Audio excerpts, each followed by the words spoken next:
What's up, you guys? This is Ashley D'Amboise, La Creme de la Creme, and you are watching CovalentTV.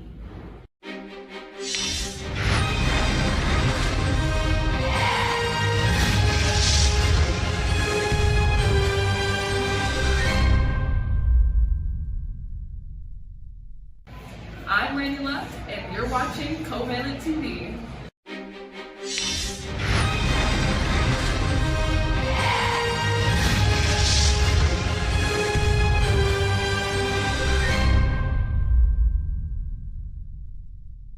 Good morning, Covalent TV. This is Marina Shafir, the problem, the one and only problem, the only problem that you will ever need.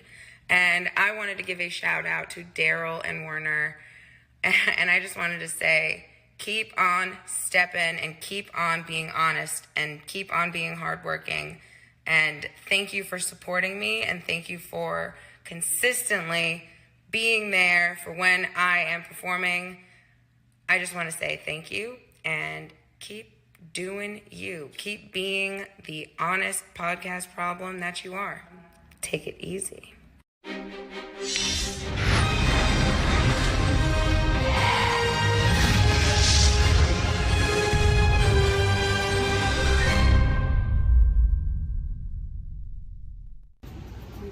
Are we rolling? Are we rolling? Covalent, Covalent TV, Covalent TV. Get some records.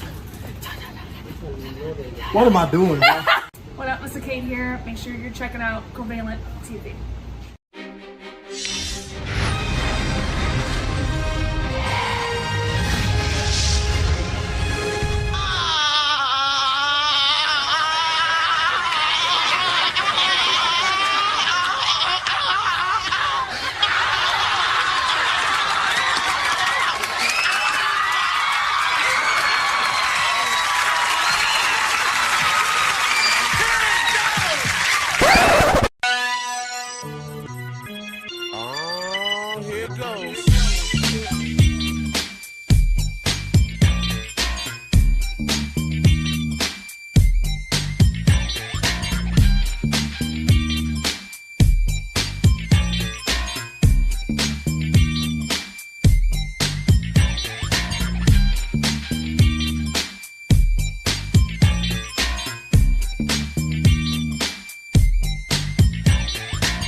Okay, ladies and gentlemen, Werner is not on the screen for whatever reason, but we will fix that. You know why? Because it is Wednesday and we have little minor issues from time to time, and we fixed it just like that, ladies and gentlemen.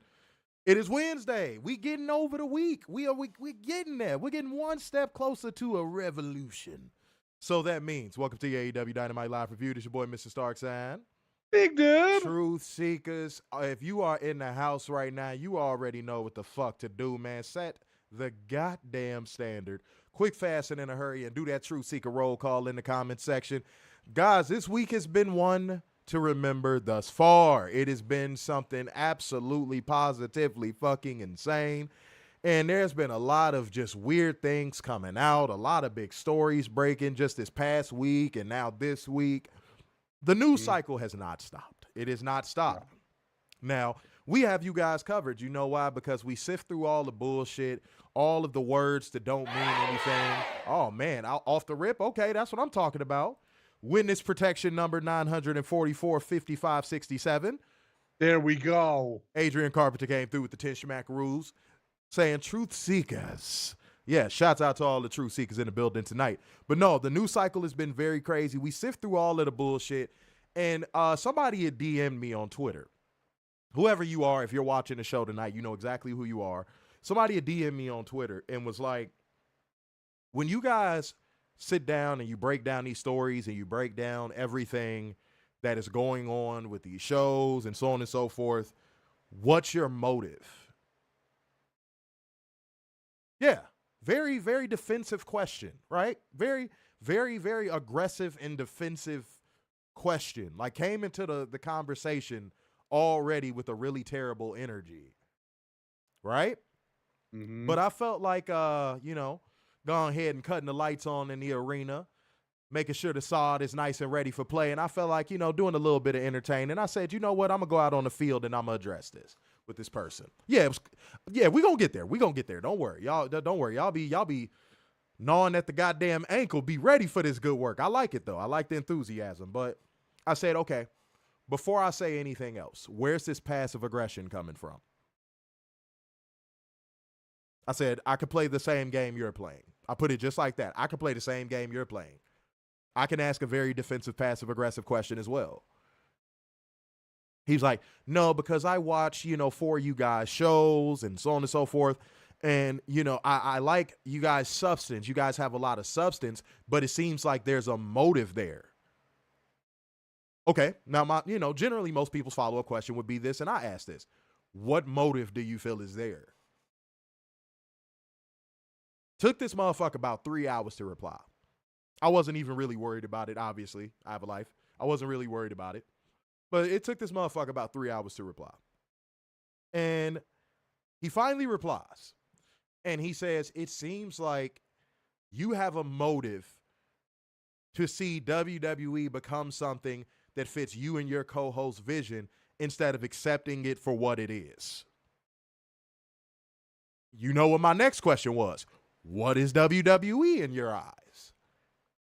He said, it's hands down the greatest wrestling promotion in the world. No, Werner, don't laugh. I'm dead ass. He said, no, because this psychology needs to be broken down. This psychology needs to be broken down, okay? I don't got to get loud. I don't got to get riled up. I really don't even be getting riled up like that. I think y'all confuse entertainment value sometimes for me getting riled up. But I said to this guy, I said, okay, by what standard? By what standard? Because, you know, we're not the only country on this planet, right? So by what standard? He goes, by every standard and metric, WWE is the greatest wrestling promotion in the world. And I said, oh, okay. Can you provide any tangible metrics that prove the entertainment value of WWE matches what you're saying? And he was like, no, I'm going based off of my own opinion, just like you guys do. And I said, nah, man, typically when we make arguments on behalf of WWE not being what people make it out to be, we usually back it up with something. Even when we do occasionally get into hyperbole, we typically back it up with some form of logic or some form of data or some form of statistics, which falls underneath data. Right? So he takes another hour because I know he went back to the drawing board. He probably belongs to one of those little random Twitter DM wrestling groups. You could tell he was going back to the drawing board. Like, guys, I got CovalentTV on the hook. I gotta, you guys got to give me talking points, right? So he comes back with a talking point that was so egregiously bad that I just disengaged the conversation. I couldn't take it anymore. Y'all, and I know you watching the show right now. I know you're watching the show right now. I want you to know that. Like, I'm looking directly at the camera to let you know I know you're watching the show. Right? Werner, this man comes back with the argument. This ain't my drone accountability, by the way, guys, so brace yourselves. This is just something I wanted to share. This is just something I wanted to share with the Truth Seekers.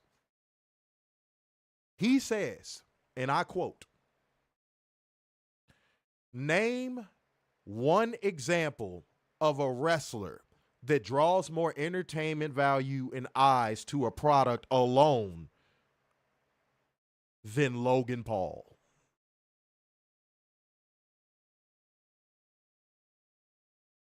Yeah, let that simmer. You gotta let it simmer. Let that one just sit on your motherfucking brain for about a solid 5 minutes or so. Like, you can still comment, obviously, but just let that one just sit.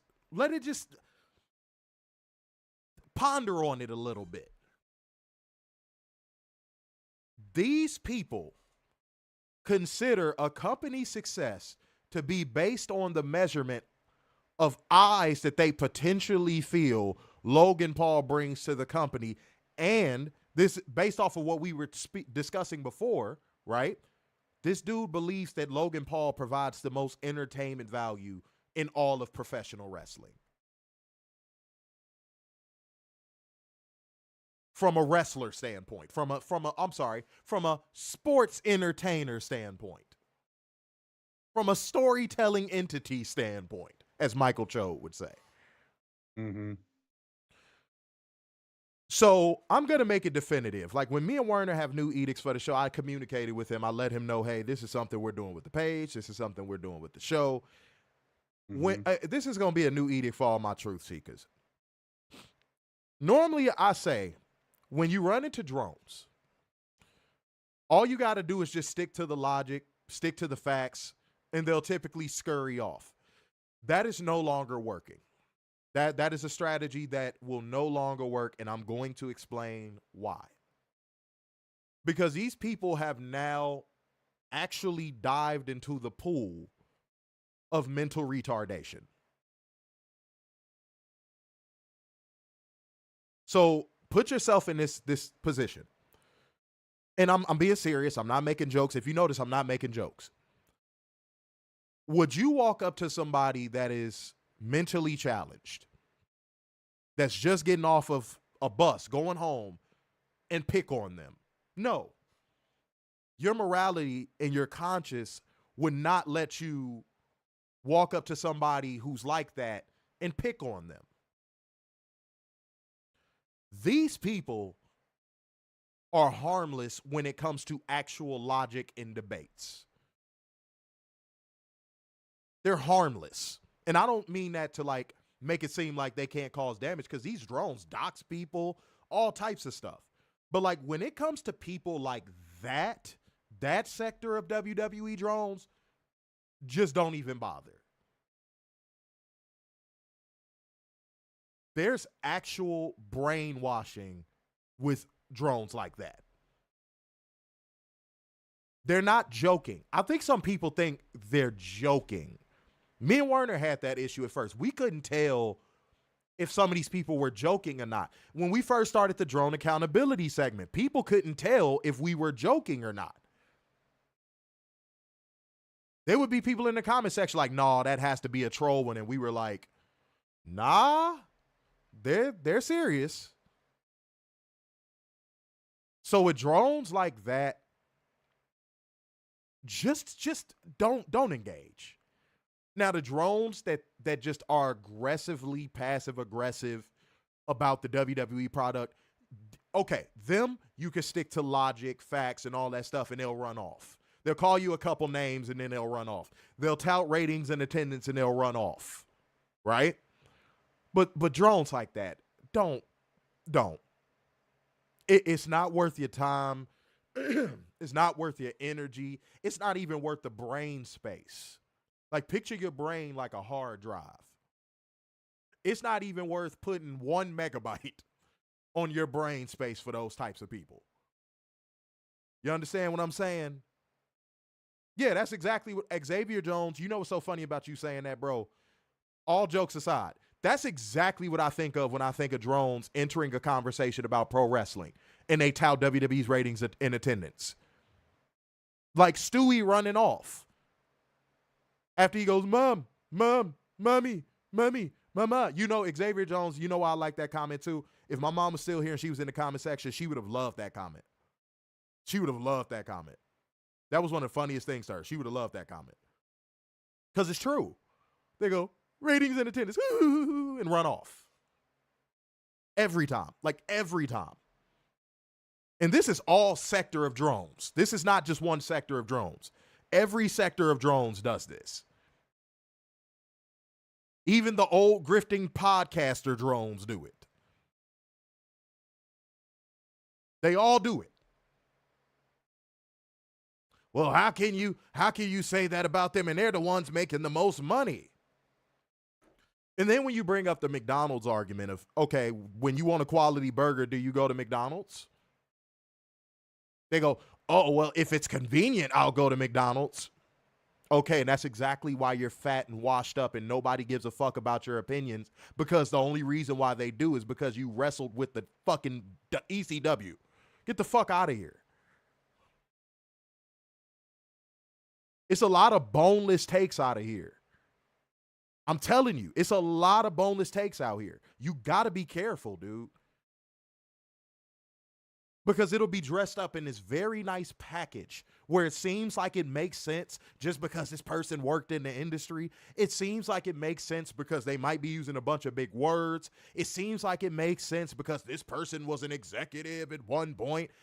It just really seems like it makes a lot of sense. But these are boneless damn takes. If you want something with the bone in and you want them up, pause by the way. You want that, you want this good work, man. You want to listen to shit where we're not going to sit here and break it down based off of our fandom or who's paying us or who we have an interest in or a motive for, then this is the show for you. But to whoever you are, dude, don't DM me again. Your DM will be fucking ignored. Uh-oh, had a little issue. Your DM will be fucking ignored. Don't come to me with that weird ass shit. Respectfully. And if any of y'all come to me with that weird ass shit or telling me who said what and busted open this and all these other platforms that, man, look, when you don't get a reply, don't get mad. Don't get mad. Don't wonder why you got ghosted. I don't want to hear it. Unless it's pertinent, major information, I don't want to hear it. I say it with love. Y'all know I love y'all. But don't DM us on that bullshit, man. Don't DM us on that bullshit, man. We don't got time for that bullshit, okay? I say it with love. All right? But guys, True Seeker roll call one more time in the comment section, man. Like gang, comment gang, share gang, donation gang. If we are not up to 25 likes on YouTube, man, y'all the flagship. YouTube, Twitter about to become the flagship based off of them damn numbers. Seriously. Shit. But YouTube, y'all are the flagship platform as of right now. So if y'all don't get this up to 25 likes by the time we get to the second match on this show, the stream goes off. The stream will go off. I'm dead serious. I feel like y'all gonna push y'all luck one of these nights, and y'all gonna be like, damn, he was serious. It might be tonight. Yeah, and we ain't gonna come back. Y'all gonna be like, damn, he was not joking. Y'all don't want to lose a review because y'all can't hit the damn like button. That is my new rule. Y'all could come into any other stream and hit that like button straight away. Do the same thing here. Otherwise, you're not going to get that bone in that I was talking about. And it's going to be your fault. All right? You ain't going to have nobody to blame but you. But we got a lot to say. We not threatening y'all with that because we don't got nothing to say. Y'all know we bring it. And speaking of bringing it, we going to bring you beautiful people the news on one special, accountable, and bring you facts, data, and statistics as we go because that is just what we do. Yeah. So let's not delay y'all any further. Let's shave Werner's beard. Let's go. All right, guess what we're going to do? We're going to talk about one of the drone's favorite talking points. Record revenues. Oh, for fuck's sake. Give me a fucking knife already. We're not even 20 minutes into the show, Werner. God. Well, TKO released their financials today, and there was an interesting part of this. They did. I saw that earlier. I forgot all about it. I would have got it up. Damn. Pause, by the way. Go ahead. So WWE saw a yearly revenue in the fourth quarter, which is for the entire year of $1.398 billion, which is down 33 million year over year from 298. Okay. All right. No, I'm asking that to make sure the viewers are informed. I'm asking that to make sure the viewers are informed. I know what, I understand it, but like, I want to make sure that everybody in the Truth Seekers understands what Werner's getting at here. When we get into statistics, Werner, just for the record, just make sure to slow it down. I'm not calling y'all dumb, but some of y'all will hit us up 3 streams from the moment we bring it up. Like, what was that number again? What is 2 plus 2? And why does it equal fish? So Werner, slow it down for him, okay? So WWE did take a hit in the fourth quarter with the revenue decrease of 32.9 million. Okay. Due to that little three month USA network, Raw is going to be on Mild cancellation, yeah. the mild cancellation that we don't know how much they're getting paid for. Right. Allegedly. That's still no excuse. It's not. Because WWE would not have been in that position if their product was up to par and NBC Universal was receiving the ad compensation that they expected out of the company. Mm-hmm. By, obviously televising their programming. So that falls on WWE. So if any drone comes in here and tries to tout that as an excuse, that's not an excuse. That literally falls on WWE. That number falls on the company. Go ahead. Which is interesting because offsetting that is UFC's increase of 61.1 million. That's because UFC is fielding a better product. Mm-hmm. Just 2 years ago, a lot of people were saying that there was going to be a lot of MMA promotions that were going to start up because UFC was slipping. They were booking really terrible matchups. The fighters were fucking angry as shit because the pay was gutter trash. Like, it was bad. Like, you had fighters doing interviews talking about how low the pay is. Mm-hmm. You had fucking promoters over in Dubai hosting MMA events and boxing events, which they're still doing, by the way, and paying these fighters what they're actually worth. Like, Francis Ngannou has made a lot of bread to get knocked the fuck out. That man been getting knocked out since he left the damn UFC. Yeah, pretty much. Francis Ngannou been getting his motherfucking ass whooped. That's that tether energy. Now, if he had that FBA energy, he wouldn't get knocked out, but neither here nor there. John Jones don't be getting knocked out. No. But yeah. No, like, it reminds me of Fedor when he came to the States. Oh God, dude, he got exposed. Mm-hmm. He got exposed.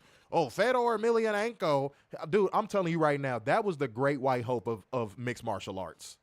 Mm-hmm. That was the great white hope of mixed martial arts. Not Chuck Liddell. No, it was because Chuck Liddell was actually a dog. Anybody who ever watched Chuck Liddell in his prime, Chuck Liddell was a dog. Fedor Emelianenko was like force-fed. Like, it was like, dude, you really trying to sell me this dude that looks like Butterbean's little brother is an ass kicker? Seriously. They kept feeding him fucking tomato cans. It was all bad. It was all bad. But neither here nor there. I just know my shit. But yeah, no, UFC finally started fielding out a better product. So that doesn't surprise me. I'm going to be honest. That don't really surprise me. But go ahead. So with media rights, WWE finished up with $865.5 million for the year. Wait, say that again. I'm sorry.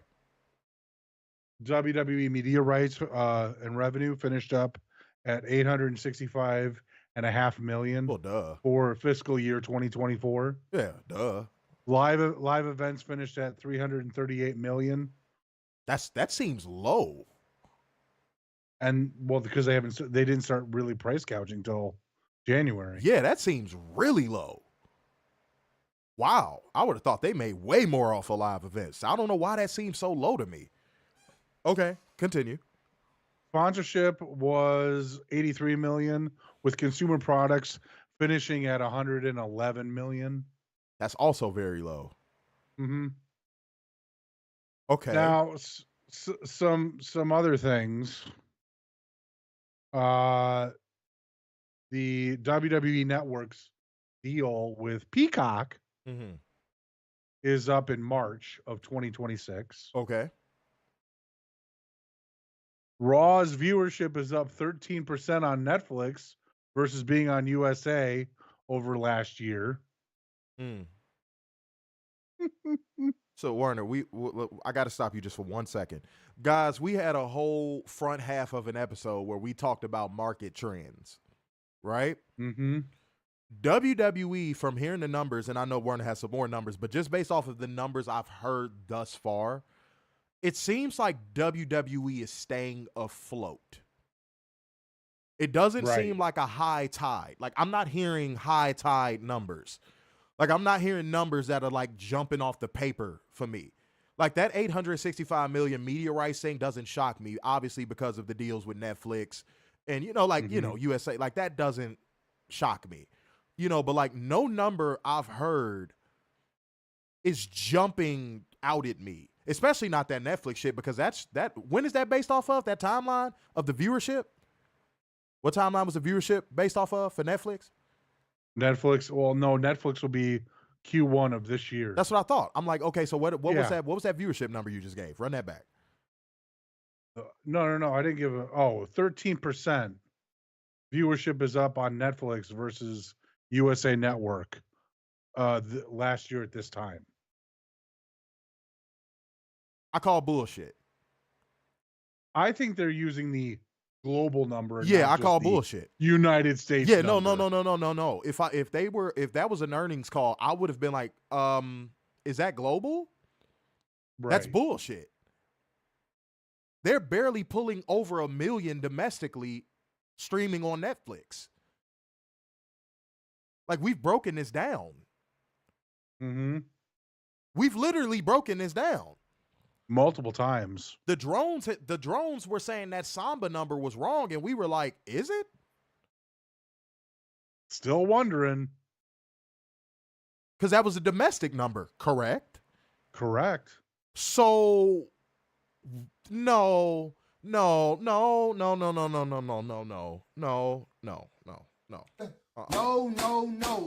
that's bullshit. No, somebody's lying. Somebody's lying. Well, we know WWE isn't the bastion of telling truth. Yeah, no, that's wrong.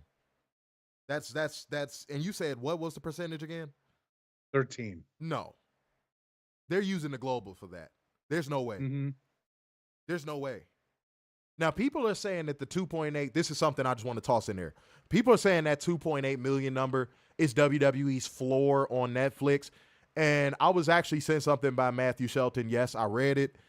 I'm busy as hell. I either got something in my lap, I'm making some money, or I'm handling some business. So I'm telling you right now, I don't be having time to respond to everything. Even Werner be waiting on some replies sometimes. But Matthew Shelton, one of our viewers, one of our truth seekers, if you shall, sent me something that I don't know. You didn't even show me where that shit came from. I don't even know who typed that up. So I'm just going to say from some random ass fucking source of how, Netflix would potentially be happy with that number because that would be the baseline. Okay. Now, first and foremost, when that was said about AEW and, God damn it, why am I blanking? Max. And Warner Brothers Discovery and Max, WWE drones were like, oh, no, they can't be happy with that.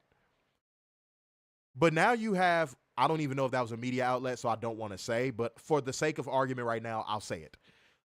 So the fact that there's media outlets running around doing cleanup for WWE absolutely bombing viewership-wise on Netflix already and speaking for Netflix saying, well, they should be happy with that number, I don't know how I feel about that. Mm-hmm. Because I don't think 2.8 is the floor for Raw. I think 2.8 is the floor for Raw during this season, during Road to WrestleMania season.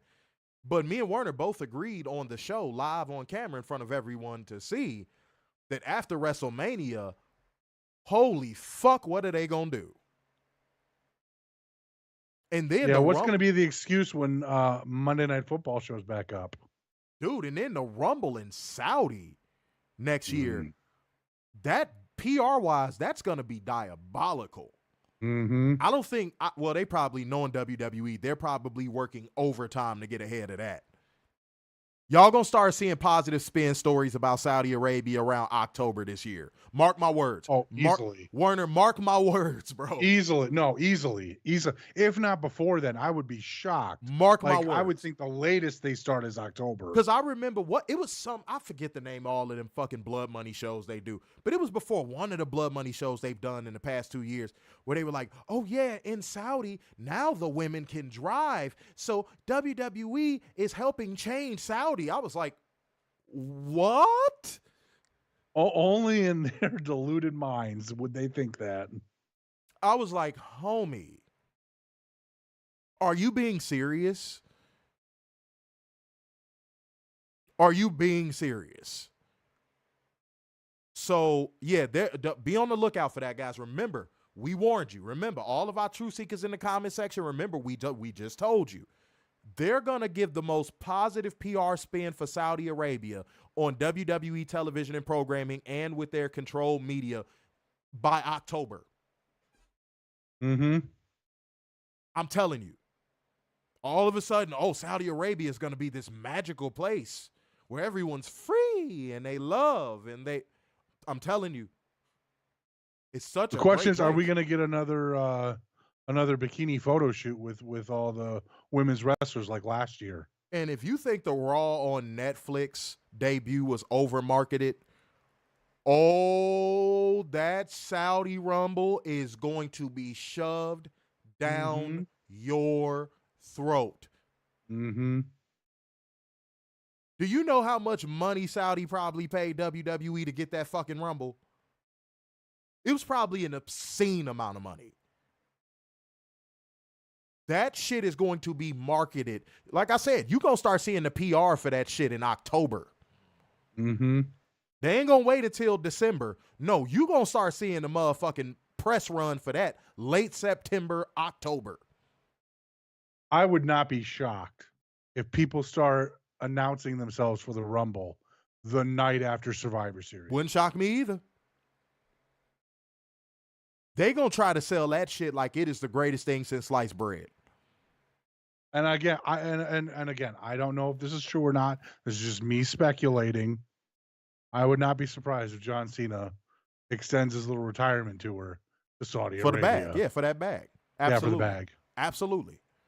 Because he's this guy that virtue signals and acts like he has this pristine moral compass. But we all know Cena is a fuckboy buckethead with no fucking morality whatsoever. He shielded himself with Make-A-Wish kids so he didn't get fucking booed.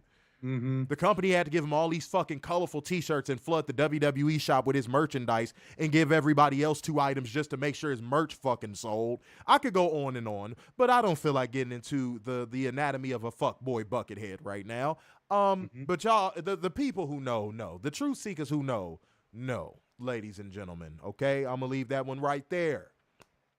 We are 225 on the Twits, and we are only 32 minutes in. God damn. There we go. Bang, bang. I love it. Bang, And this for a Dynamite. Motherfuckers be leaving us hanging in the saloon on the Dynamite front. Appreciate y'all, man. Wouldn't surprise me. Look, can I be honest, man?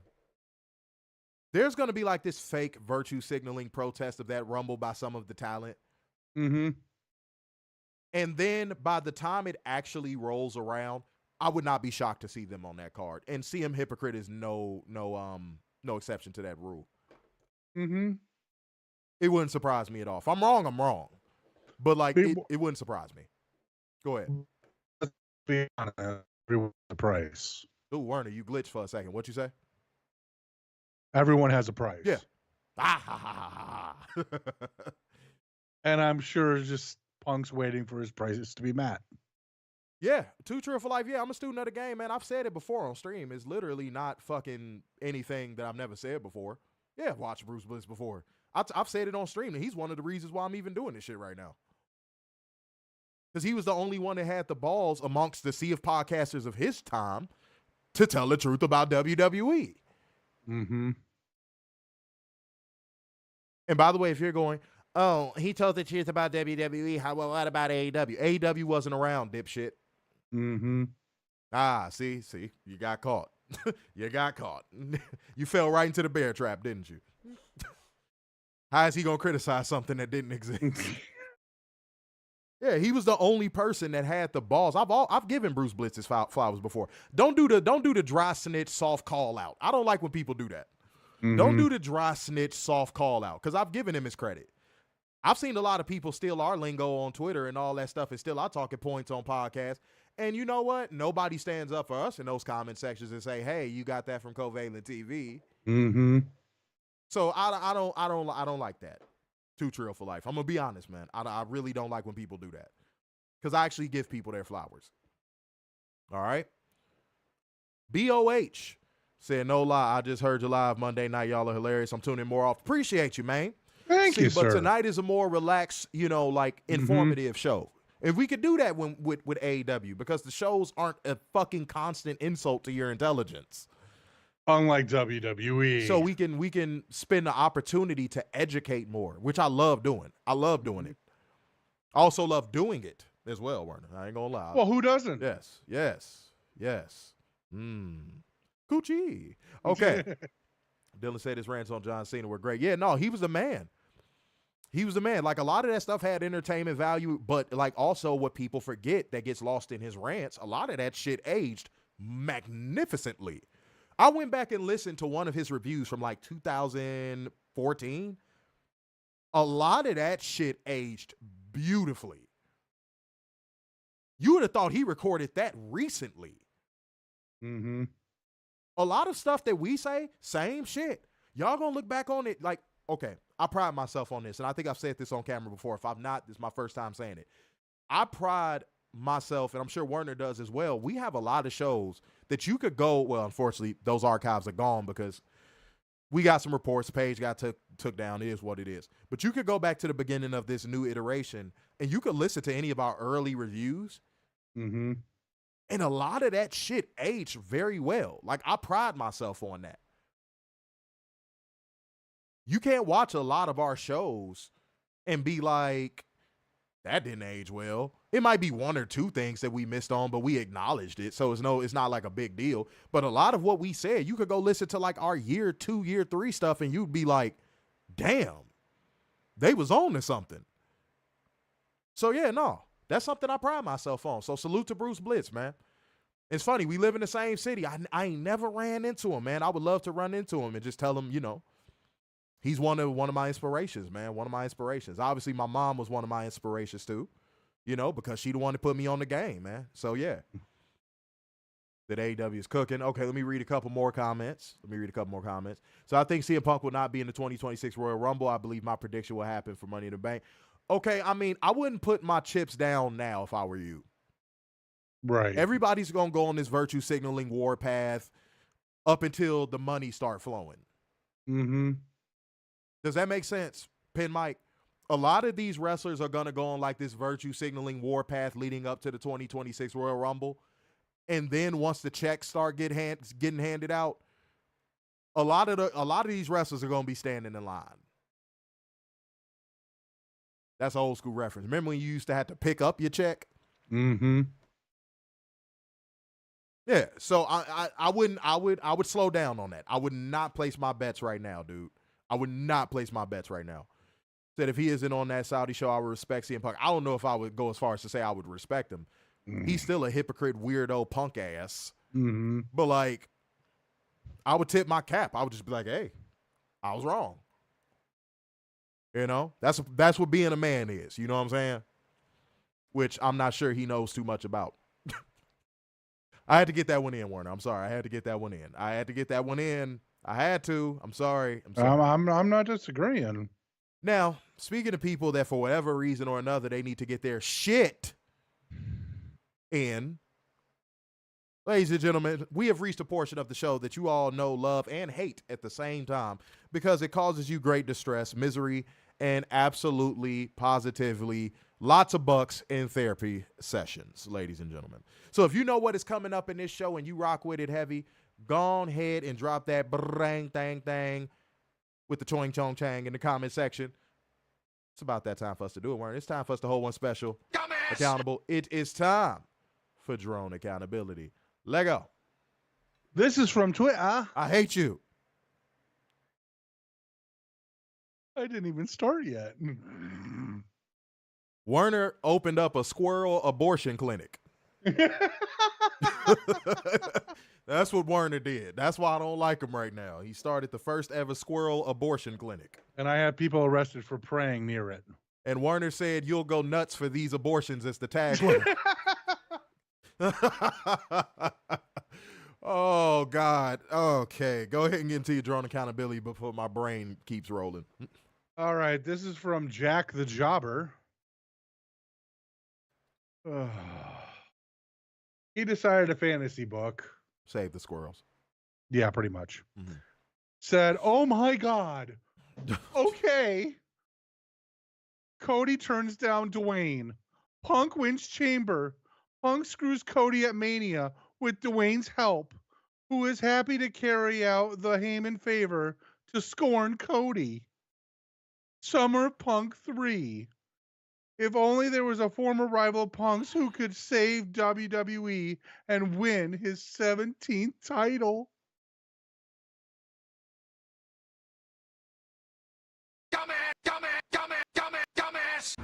Oh my God. That is dumb for multiple reasons. Like, I could get into why that is so fucking stupid, but the one point I want to touch on is they said, we hope to get Summer of Punk 3. Mm-hmm. Right? Yep. And hope that one person can come save the WWE and capture his 17th championship. Correct? Correct. Look here, dipshit. You know the reason why the Summer of Punk even happened is because people like Cena held CM Punk back. You, good Lord, dude, you see what I mean? Didn't I just say this shit earlier? Wasn't I just talking about this earlier? It is a form of mental fucking retardation. Mm-hmm. Like, dude, being a drone is a form of fucking mental retardation. It is. You have to be a severe retard. Like, it is just, I'm trying not to say the word. Right. But like, dude, the reason why the Summer of Punk happened is because people like Cena and the people who supported him held Punk back.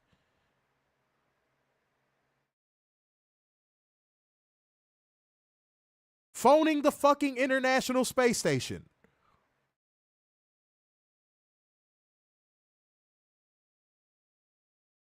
What? Triple H helped ruin the Summer of Punk. Cena helped, like, what do we do? What do we, like, when did y'all start watching? Warner, that is going to be the new Where's Your Family From? Like, when did you start watching? When you say dumb shit like that, like, if you come in our comment section and you say stupid shit like that, that is going to be our first question to you. When did you start watching? Right, Adrian Carpenter, it's a reverse Summer of Punk, if anything. Mm-hmm. It's the fucking antithesis of the Summer of Punk. And what's to say he won't get injured? Like, dude, Cena was the problem. Cena was why CM Punk wasn't getting pushed at the top of the card. And by the time CM Punk did, it was kind of like the boat was kind of already off the dock. That's something else WWE fans, or diehard WWE fans, will not admit. By the time they did go with Punk, it felt too little too late. That's why he left. It felt too little too late. Like, it was like, you could have did this in 2013. They never truly fully committed to CM Punk. And when they did, it was like, it's only a matter of time before, like, you could feel it coming. I don't know if y'all were watching around that time, but if you had a favorite in the company around that time, it was almost like you could hear Cena's song in the distance, like 300 miles away.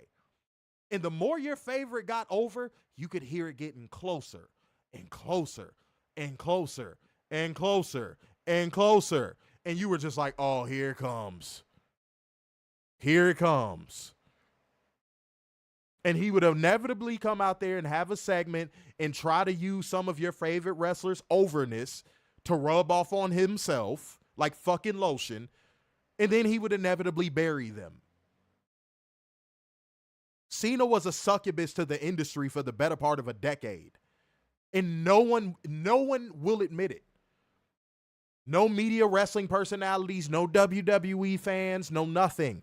All Cena had to do was disappear for a couple years, and when he came back, they gave him a fucking hero's parade.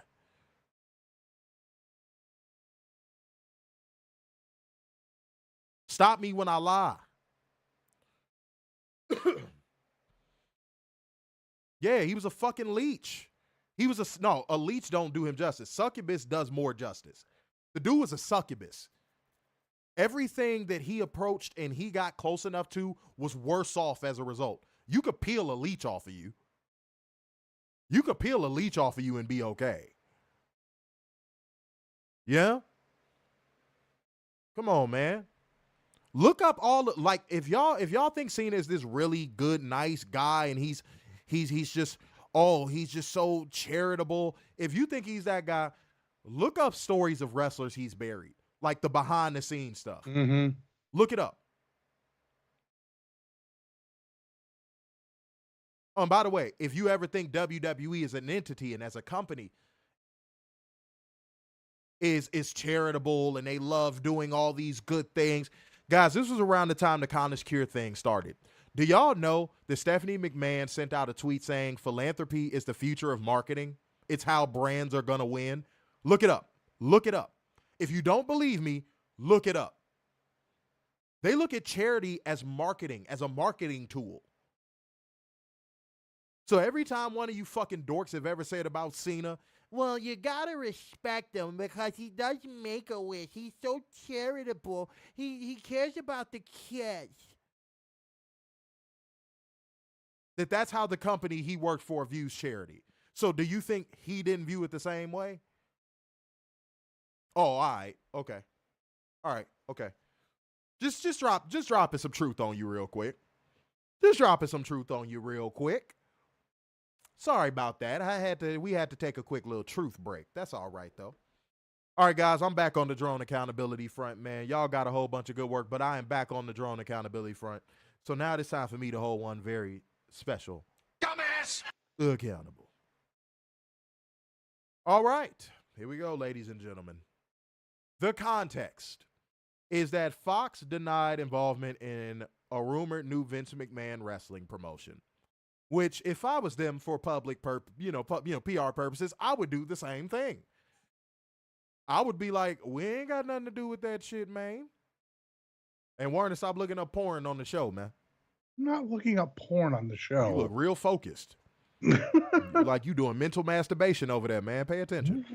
You better emote. Hands are right here. I dude. said mental, man. To see, you got see. I heard a suction sound when you lifted your hands, motherfucker. What suction? This motherfucker lifted his hands. I heard motherfucker said, all right, bro. Yeah, he looking at Britt Baker pictures. Yeah, that's what I know. Ew. I know. But no, the context is Fox denying involvement in the rumored new Vince McMahon wrestling promotion. But in a way, that's kind of an acknowledgement. Does that make sense? In a way, that's kind of an acknowledgement that it might be a thing. I found that a little intriguing because what other reason would Fox have to say something? Does that make sense? Mm-hmm. Like, what other reason would Fox have to say something? Like, if there was no smoke to that fire, they just wouldn't have said anything. That's just me, though. Oh, and by the way, guys, man, don't play with our like button because, again, if we get to the second segment, match, whatever the case may be, on the main show, and y'all ain't got this up to 25 likes on YouTube, show's going off. Mm-hmm. Show is going off. And we're only one away. Yeah, because we give y'all a solid hour before we get into the main show, so. All right. Yeah, Warner's a Britt Baker fan. Yeah. No, I'm not. And Zoe is his baby mama. Oh, that got you locked in on the show, motherfucker. Stop looking at that porn, man. It's an addiction. I'm not looking at porn. It's frying your brain, Warner. I'm looking at the comment section. You're lying. That's why you support the Detroit Lions, because you're lying. All right? We know, Warner. We know the truth. It's okay. Truth seekers, mount up.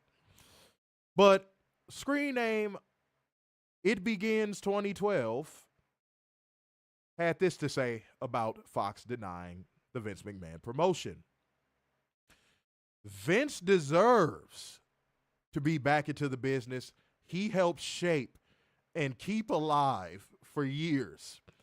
Oh, I'm struggling to get through this. I can't wait to watch Vince's new promotion when he launches. Don't worry. The small group of people on the internet pretending to hate Vince won't stop him. Just like I said about, me and Warner both had multi-layered drone accountabilities. Just like how I said you could break down Warner's drone accountability multiple ways, I'm just going to pick one point to stick to. One. Because I don't want this to be a long show. I'm just going to pick one. Didn't at one point Vince try to kill off the business in the United States of America unto the republic for which it stands, one nation, under God, indivisible, with liberty and justice for all? Didn't he try to kill the territories? Didn't he partially succeed? in killing the territories? Yep. He tried to keep wrestling alive? Yeah, where? Because from what, 2001 to 2016, 2015, This has to be the indies were dead. This has to be a fringe generation wrestling watcher. What I mean by that, this has to be one of those people that he was born in like 2000, like a fringe year. Like I'd consider 2001 fringe years, where you could have been associated and know things from, a few things from the 90s, and you could know a lot of things about the 2000s. It's fringe years, right? This has to be one of those people that was born in the year 2000. Maybe late 99. Because there is no person that was born before the year 1999 that actually will say Vince McMahon has worked hard to keep pro wrestling alive. This is the same man that has shunned wrestling so much that he doesn't even want to call it wrestling. And he's been documented as saying as much. Not only did you just make that up, whoever you are, you clearly showed your lack of ability in speaking about wrestling at an intellectual level. This is the type of person that should never have opinions about wrestling. You understand? This is the type of person that should never jump into a conversation about wrestling saying anything. Because if you believe in your heart of hearts, Vince McMahon tried to keep pro wrestling alive, something is severely wrong with you.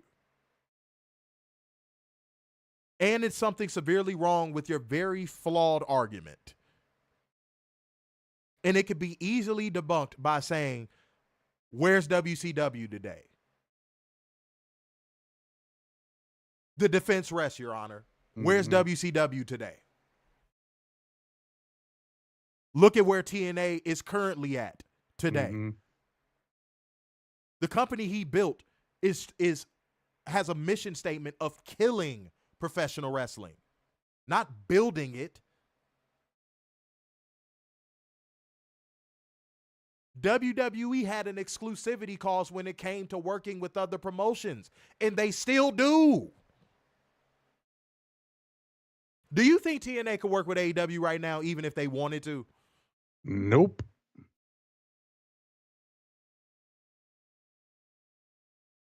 The only time WWE has ever worked with other promotions is to their benefit. Nothing else, historically. And I'm not even just talking about the TNA thing. Go back in time. People forget that Vince McMahon did a raid of fucking New Japan too. That gets overlooked. I don't know why that gets overlooked. I don't know why Vince McMahon raiding New Japan of their top talent at the time gets overlooked. And the ones he couldn't get were smart enough to go to a company that did prioritize wrestling. Like Great Muta, and you saw Antonio Inoki. Like, dude, they all went to WCW for a brief period. Yeah, I know Antonio Inoki had a little bit of involvement with WWE before anybody tries to come here and fact check me. But you know why he did? Because Antonio Inoki wanted to see the business grow. Unlike Vince, who wanted to see it shrink exponentially. So what is this douchebag fucking talking about? Yeah, flatulence man, right. WWE would sue TNA if they worked with AEW. Correct. You are 100% correct. Probably same with Noah. So when I see people saying stuff like that, I'm like, when were you born? Yeah, AWA. Another example, T-Ferg. Let's be honest, they completely rated AWA. Like, I think the closest comp to how they rated AWA is how they are currently rating TNA now. I think that's the closest comp. Yeah, he rated Mexico as well. Yeah.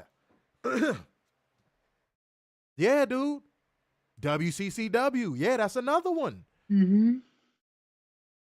See, this is why y'all are the truth seekers, because if we had a show like all these other motherfuckers do, it'd be a whole bunch of people in here actually defending Vince's honor right now. They'd be saying stuff like, well, where was the guy wrong? What did he say wrong? I hate when drones say that bullshit. Yeah. It's so, dude, it is gaslighting at an elite level when drones say that bullshit.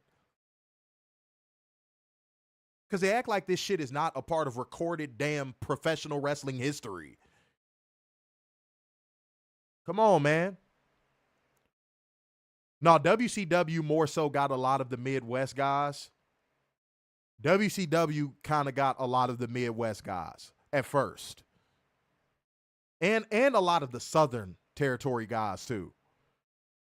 Which I'm pretty sure, I can't confirm this, which I'm pretty sure pissed Vince off too. Because you know Vince would have loved to get Ric Flair on his hands before anybody else. Right. Yeah, so there you go. All right, y'all. Damn, we flew, man. Are we still under an hour? Yeah, we under an hour. There we I'm go. talking about. And y'all got this up over 25 likes, man. That's what I be telling y'all, man. Y'all get rewarded with the show when y'all do the right thing, man. For real. But now it's time to light the fuse. Bring the boom.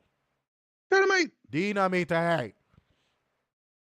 The show opens with Excalibur Hotel and Casino hyping things up. We toss to a loading dock where Adam Copeland drives up in an ambulance and tells the Death Riders their ride has arrived. I like that. Commentary runs down the card.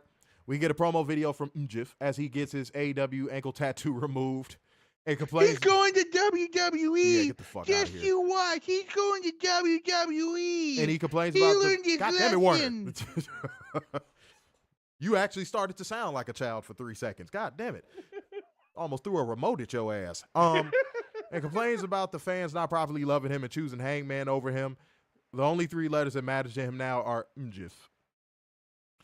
Commentary raises the question of whether Hangman Adam Page is even here tonight, and he drives up in a hybrid truck. So we got hybrid Adam Page tonight, ladies and gentlemen. Okay? It's a nice truck, Runner. Don't do that. No, I think it's very stylish. I'm a Michigander. Pour my gas in my mouth. Fake ass. I have never once said that. Fucking fake ass Southern state. But goddamn. We are not a Southern state. No, y'all want to be a Southern state so fucking bad, dude. Like, I could tell the way by the people act there. Guys, I've been there enough times to know that Michigan is probably the biggest wannabe Southern state next to fucking Indiana. And at least Indiana has a bigger claim to it. Like, the people in Michigan, I'm like, y'all not from fucking goddamn Mississippi. Cut it out. Cut it out. Fuck. Y'all are literally across the lake from Chicago. Cut it out. Cut it out. God damn, that gets on my nerves. But it is what it is. I still love Michigan. I got a lot of love for Michigan. Shouts out Kalamazoo. Very underrated place. Shouts out to Grand Rapids, too. Also an underrated place. All right, moving on. Still a fake-ass Southern state. But we got Aaron Solo, no one can hear him, going against Hangman Adam Page. Hangman Adam Page won with a quick-ass buckshot. Hangman Adam Page making himself look more morally conflicted and disheveled plays into his character beautifully. And whoever told him, hey, dude, don't shave, get rid of the butterfly jeans, and just come out there looking like a rugged cowboy and delivering your message, whoever gave him that advice, salute to you. Because it has made a world of a fucking difference. It has made a world of a fucking difference in his presentation alone. All right? But post-match, Hangman says he hates running out of biscuits. And when a guy with a leaky spray tan spits in his face, so he's going to sit here in this ring until somebody drags Mjif out here for an ass beating of a lifetime. Network. Mjif comes down with a bloody towel in his hand, and he gets on the mic from the stage. Mjif says Hangman Adam Page is heartless, and he's not fighting him right now. And he doesn't know if he has a prayer at Revolution even. And in fact, he's going to go back home to Long Island, New York to train his tuchus off. He's so Jewish. He's going to train his tuchus off and get ready for their match. He comes back out halfway through the tunnel to say he forgot why he came out here. It was a very awkward silence in that moment. And he's awfully worried about Hangman's friend, and he should probably check on him. And we see a bloody Christopher Daniels. His bald was bloody. And He's laying down some scaffolding, crimson mask, and his shirt soaked through. Hangman Adam Page grabs his chair and heads to the back, shouting and demanding to know where Mjif went. I don't know. Maybe you need to check his tuchus. Yeah. He finds Daniels first and calls medics over. Then after that, the segment was over, ladies and gentlemen. MJF getting straight to the point. Not doing, he tried to go into like the whole sing-along shtick, and he stopped himself short. This segment wasn't as strong as their more recent segments, but I still thought it was a strong segment because of, the Christopher Daniels involvement. So, yeah, that's all I can say about it. I still thought it was a strong segment, but not as strong as their last two segments. But still strong. I would say it's still strong. Next week, they need to crank it back up again. Big time. But, yeah, this still was an okay segment. It was still strong. So, yeah, that's all I got on it. Go ahead, Warner. House burning. Arson next week. Jesus Christ, Warner. No, the thing I liked about this was short, sweet, and to the point. Match was short and sweet, to the point. Promos were short and sweet, to the point. Story progression was great. Next week, again, it's got to go to a 10 because you're still trying to sell a pay-per-view. Oh, yeah. How could I forget the Jibble the little Jibble acquisition of horns on his vehicle? How did I forget about that? That boy has some Jibble horns. And for all those of which who haven't figured out who Jibble is at this stage, it's JBL. If you're that stupid and you were wondering who we were talking about, we might need to put you back in school. We're going to put you in DeVry, ladies and gentlemen. So that's why donations are important too. We can, with every $10 donation, we can send somebody to DeVry. So, yeah, keep on coming through, man. Like gang, comment gang, share gang, donation gang. Hit the Cash App, hit the Streamlabs link. Show the necessary love. It's very easy to do. Very easy to do. If you don't know how to do it, then in which case we don't want your bitch ass here. All right? Of course, again, saying it with love. We love y'all. Love, love, love, love. Said yes, more arsons. Jesus Christ. Goodness gracious. Werner's like, I like my bonfires with a burning cross. Whoa. It shouldn't be a fake-ass Southern state, Werner. We're not a Southern state. God damn it. Sick of it. Fucking sick of it. That's the only way I like my burnings. I have never said that. The only dark I love is when I cut off the lights. The only hood I like is pointy and white. Oh, Werner, it's okay, man. It's okay, man. I'm going to get the show over with earlier so you could get to your rally. I got you, man. I got you, man. I was talking about a pep rally. Why you get all to see? Oh, don't say that, Pin Mike. Werner gonna get in his feelings about that one. Don't say that. We are not Canada. Don't do that. Detroit kind of sort of is, though, to be fair. To be fair. The Windsor fucking tunnel is right there. Yeah. Detroit, you might have an argument. Have an argument. I'm not going to lie. All right. Just that side of the state. Okay, Warner. All right. But we see Don Callis hanging out with Cal Fletcher in a bar in the upper deck of the arena. They kept calling it a suite. That wasn't a suite. No. Why did they keep calling it a suite? That was bugging me. But we get a recap of Chris Jericho defending the Ring of Honor World Championship against Bandito on Collision. Then Renee Salmon Croquette is shown interviewing Jericho earlier in the night. He wants his apology from Renee Salmon Croquette and asks how the match between Will Ospreay and Brian Titty Sucker Keith came together. And Don Callis Foot and Mark Davis come out of the room behind him. Pause. Don Callis says sometimes you need to outsource your solutions. Yo, if Satnam Singh would have came out of that room, bro, that would have been the most racist shit I've ever seen in wrestling history. I would have, but I ain't gonna lie, I would have died from laughter. That would have been absolutely hilarious. But Don Callis says sometimes you need to outsource your solutions, and Jericho says this is a great way to prove that Brian Titty Sucker Keith has what it takes to be a champion. Yeah, Ron, I ain't gonna lie, I ain't got no filter these days, man.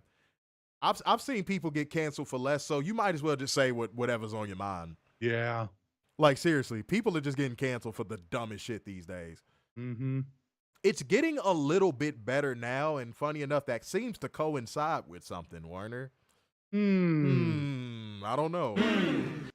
Yeah, we gonna say that one for after the show. But that because we don't want to get in trouble with YouTube. Yeah, that seems to coincide with something though. I'm not gonna say what. I'm not gonna Is say there a what. list involved? I don't know. I just Is there a lexicon? I don't know. I don't know. It's kind of funny though. We just got over 300 and things over there on Twitter, man. Shouts out to the Twits, baby. You know what I'm saying? Hit the like button over there. Oh yeah, go ahead, hit the like button, man. Stop playing with our thumbs up, man. And don't leave Adrian Carpenter hanging to pick the topic for the next stream. Somebody else step up. Y'all being some little hoes about the donations as of recently, man. Step up to the plinate. All right? Let's keep it rolling, man. Okay. So next up, we got Bryan Keith versus Willis Ospreay at the third. Mm-hmm. And they're trying to steal me Lucky Charms. All right. So Will Ospreay won by pinfall with the hidden blade. Now, I'm going to say this. This is not a credit where credit is due moment. This is more so like a moment. Like, He clearly couldn't keep up with Will Ospreay from a technical standpoint. Right. But from a speed standpoint, he stayed blow for blow with him. Pause. He did. He did. He did. I can't take that away from him. I cannot take that. I think that's more so from being on the indies for as long as he was. But like, yeah, he speed wise, he stayed with him. I was actually shocked to see it. But like, technically, he couldn't keep up with him. Technically, he couldn't keep up with him. It wasn't even close. This is a match where I say levels apply. Levels definitely apply. He could technically, he just couldn't. Will Ospreay from a technical standpoint was carrying this match. He was. Just even judging by the impact that every Will Ospreay move kind of had, you could tell he was kind of overcompensating for the technical ability that Bryan Keith just doesn't have. All right. So I'm gonna on the side of caution give this a mini cheat code, but I'm more so giving this a mini cheat code because Will Ospreay's technical prowess in this matchup. He tried to go above and beyond to make Bryan Keith look like he could hang, and Bryan Keith hung again from a speed aspect, but from a technical aspect, nah. Which again is why we continue to say wrestlers like Bryan Keith should be exactly where they were before this match. Yep. You could have them job out on Collision. That's fine. We don't care about that. That's cool. Mm-hmm. But like actually being in meaningful programs with people like Will Ospreay showed tonight why that should never happen. And there's another example of this on the show tonight that we're going to get to. And I can't wait to get to it. I cannot wait to fucking get to it. Okay? And shouts out to all the truth seekers in the building tonight. Shouts out to everybody in this motherfucker, man. People saying decent match. I couldn't shit on this match. They'll say, Will is so good, he could have a 5-star match with a broomstick. Okay, so you get what I'm saying, Dylan. Like, it was the broomstick logic. It was like, at one point we saw Kenny Omega do this. Not to say he can't do it anymore, but like at one point we saw Kenny Omega do this in New Japan. You saw him drag Naito to a couple decent matches that he probably wouldn't have had otherwise. You know, Okada to a couple amazing matches that, let's be honest, he might not have had otherwise. Mm-hmm. So, yeah, Will Ospreay has the gift, bro. He has the gift. He does. But any thoughts on this match, Warner? I think, I completely agree with you. Will really carried this match. And Bryan Keith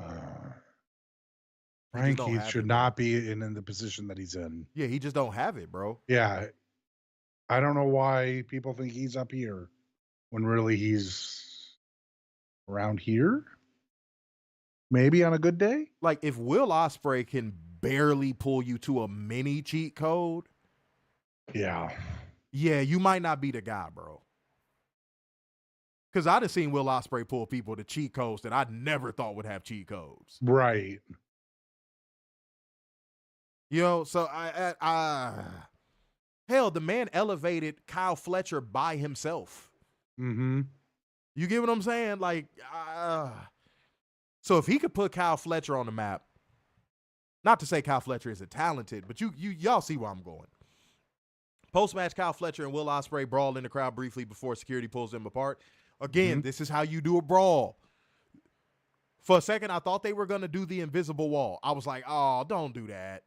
I was like, and then when I saw Will Ospreay jump the barricade, I was like, yes, yes. And when they actually started throwing blows, I said, yes, dude. Yes. That's how you advance a fucking story.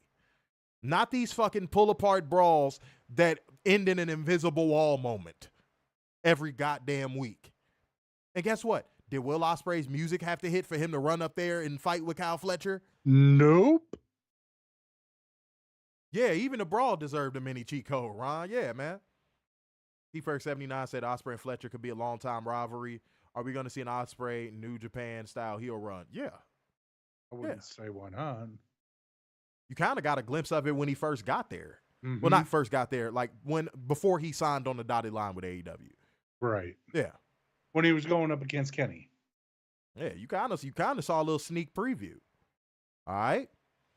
But next up, we get a recap of Mariah May assaulting Tony Booty at Collision last week, and we go to Brittany. And by the way, I cannot wait to see what those ladies do at Revolution. Ooh. I cannot wait to see what those ladies do at Revolution. Yeah. But back for commercial, Mercedes Moné cuts a promo on Momo Watanabe. That's such an adorable name. All right. She calls her out and throws a drink in Billy Starks' face. And it's good to see her on TV, by the way. Yes. And tells her to go fetch Momo. She's a friend of the show, guys. Billy asks her who she thinks she is. Mercedes lists off her accomplishments. And Billy says she knows who she is, but she should look out behind her. And Mercedes Moné scoffs, and Momo was behind her and attacks her from behind. Well, barely. She had a bat, and she swung it, and Mercedes dropped her TBS championship, and Momo picked it up. And by the way, do we have a precursor to Athena going against Mercedes? Woo! When I saw Billy, I was like, oh, shit. I was like, oh, shit. Oh, my God. Bang, bang. All or nothing. Bang, bang. I was like, oh, my God. Sign me up. Dude, I got mad excited. Like when they gave her actual lines, I said, oh, shit. And then when I saw Momo pop up, I was really like, oh, shit. Because Billy, like, being there with Momo, when Momo pinned her for that opportunity. Y'all don't, boy, the story is already there. And then that would also mean Billy would probably get a match against Mercedes. Yeah, easily. Oh, dude. Look. Again, sign me up. What did you think of this segment, sir? No, I thought this was great. And to, this will be a great, to have Billy go up against Mercedes, it'll be a great point to see where she's at in her development. She's still very young. Very, very young. Yeah, I think people forget that. So I'm for it.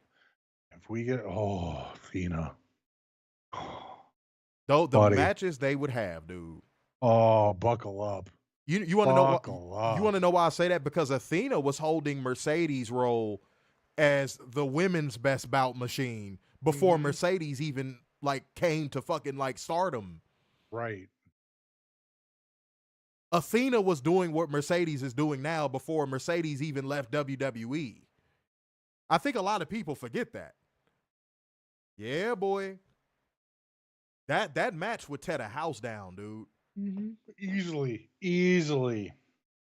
Technically, that should be a main event. That, man, give me what I want. Give me what I want. But next up, we had the Murder Machines. Brian Cage and Lance Archer going against Outrunners, Truth Magnum, and Turbo Floyd. Okay. All right. Tony Khan pulled the WWE here. He was a prisoner of the moment. Tony Khan falls into this every now and again. Tony Khan was a prisoner of the moment. That's also something you should never be in life. Never be a prisoner of the moment. Moments are fleeting. Moments are fleeting. Tony Khan was a prisoner of the moment. He saw the Outrunners on SportsCenter, and he was like, I'm calling an audible. The Outrunners are mainstream. He pulled the WWE. He pulled the WWE here, guys. He had the Outrunners win by pinfall with an O'Connor roll from Turbo Floyd on Lance Archer. And what I hated about this the most, and somebody might say, well, how would you have wanted it any other way? I'll get to it. Don't worry. I did not like that they had the Murder Machines dominate pretty much 98% of this match, and then the Outrunners just win with a fucking O'Connor roll. Now, somebody might say, okay, well, what did you want as opposed to that? If Tony had intentions on them winning, I would have rather it been a 50-50 match and then it ends with an O'Connor roll, because then that would have been like a moment where the Murder Machines would have been like, oh, no, we're not done with you. You gave us a run for our money and we're not done with you. But you had them dominate a majority of this match just for them to lose to a random-ass O'Connor roll. Tony, hey, man, this is one of WWE's biggest booking mistakes, bro. Again, don't be a prisoner of the moment. Do not be a prisoner of the moment. That's how you get people like Logan Paul wrestling matches right now. That's how you get people like Bad Bunny main eventing pay-per-views. That's how you, like, dude, and I get some drone. Well, that stuff all does numbers. Shut the fuck up, dude. That's how you end up with your wrestlers being disgruntled, because you're putting celebrities in front of them. Mm-hmm. Don't be a prisoner of the moment, dog. Please don't. Now, I don't know if this match is happening next week, and then maybe they set up the Murder Machines getting their get back at Revolution and facing the Hurt Syndicate at Revolution, which if that match got added to this card, holy shit. Ooh. But in a way, Tony, you kind of made people not even want to see it after this. Right. You gotta be careful, bro. You gotta be careful with that type of shit, dog. You guys never criticize AEW. What was that? What was what did I just did right now? What was that? Mm-hmm. What was that? Yeah, man. If you add Murder Machines versus the Hurt Syndicate to the Revolution card, wow.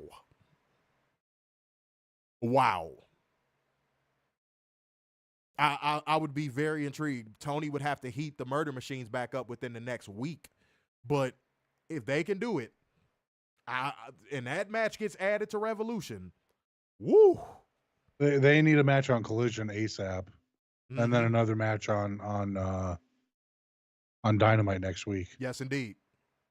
And they need to win both of them very, very definitively and decisively. Mm-hmm. There needs to be no room for error. Okay? Did Brian Keith hanging around that long, and this really took points off of my rating? Said Cage is a beast. Yes, Brian Cage is a beast. Mm-hmm. Said he's got a keg of muscle for a torso. Yes, he does. Yes, he does. Go ahead, Warner. You know, the thing that I go back to is I get Tony was trying to show that, hey, I don't punish people for getting over organically and going on ESPN. Yeah, that's what he was going for. Yeah. Uh-huh. I get that. I totally understand that. You want to show that, unlike WWE, you will pray, but you can do that backstage. You can do it in other ways. You don't have to do it this way. You could have gave him a marquee segment or something. Right. You know what I mean? Or maybe invite the basketball team to come out with them on the show. Right. Like that, it was right there, bro. But like, yeah, Tony, sometimes the easy shots aren't the ones you should take. Right. Sometimes you gotta hit that step back jumper that's a little bit more difficult. You know why? So you could learn how to make those shots. The difficult shot would have been finally going all the way with the Murder Machines. That was the shot you needed to take. Mm-hmm. And instead you took the layup. Now, don't get me wrong. Sometimes, again, a majority of the time, you do take the layup. A majority of the time, you do take the layup. But in this scenario, you needed to take the difficult shot. Think Kobe Bryant. You going to L.A. You going to the Staples Center. Think Kobe Bryant. You should have took the difficult shot here. You finally got some steam on the murder machines, and then you did this.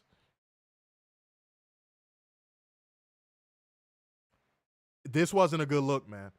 Now the murder machines have to win their next couple matches and get the marquee matchup against the Hurt Syndicate at Revolution. Because I don't want to see the fucking Hurt Syndicate squash the Outrunners on Revolution. Oh. And I don't want to see them have a competitive match with them either. So, yeah. Just keep it at a buck, y'all. Just got to be honest, man. Well, we never criticize AEW. Yeah, no, we don't. But how did the true seekers feel in the comment section right now? And also like gang, comment gang, share gang, and donation gang. Show up and show out. Adrian Carpenter is so far looking like he going to pick the topic for the next stream. Y'all got to step it on up, man. Step it on up, man. It's easy work. Hold on one second, y'all. God damn it. All right, man. God damn, dude. All right. I will get to it. Okay. Moving on. We get a Claudio Castagnoli promo video where he says he's the one hunting Adam Copeland. We go to break. After commercial, we get a recap of the feud between Richard O'Shea and Swerve Strickland. And then, to make this one a very long story short, not that I want to because I thought it was bad, because I feel like this can kind of be summarized. I don't feel like we need to go through every minor detail of this promo. It was a very straightforward promo, you know? But you got Swerve coming out there making his entrance, flanked by Prince Nana. And he says his place is Swerve's house. He talks about everything that has happened, and he told Tony. Schiavone. God damn it. I thought you were talking about Khan there for a second. Dead in his eyes. I told him he was going to win the AEW Championship Gold. And it's fitting that we're wrapping up Black History Month because he made Black history by becoming AEW World Champion.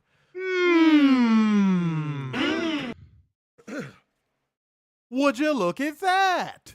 A pro wrestling company that actually knows it's Black History Month. Who would have thunk? Wow. Lord. But he just talks about his work ethic. You know, he's just saying like, hey, you know, Ricochet, man, you a clown, bro. I want that smoke with you, man.